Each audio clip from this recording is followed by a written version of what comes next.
olona 7 ankehitriny no aray maso eny amin'ny CHU anosialy noho ny fitsirihana iarovana amin'ny fianaky ny coronavirus. Io ny tatitra azo avy amin'ny DGFS na ny Direction Générale de Fourniture des Soins eo anivon'ny Ministera ny Fahasalamam-bahoaka.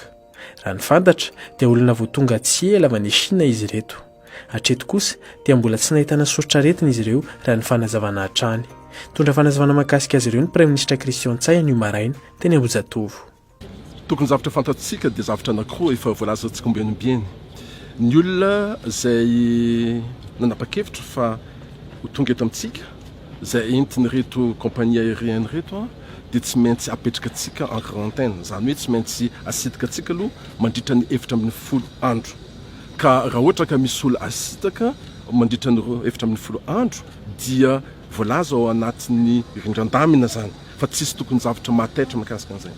Ny zavatra faharoa resantsika dia ny hoe mbola tsy misy arakan'izay fanambarana izay natao ny olona mitondra na valina retina na mitondra ny tsimoka retina coronavirus moa filazantsika azy eto amintsika hatramin'izao.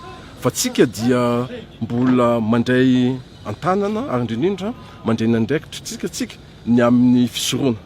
Ary izay no antony natonga tsika maka reny fanapa-kevitra reny.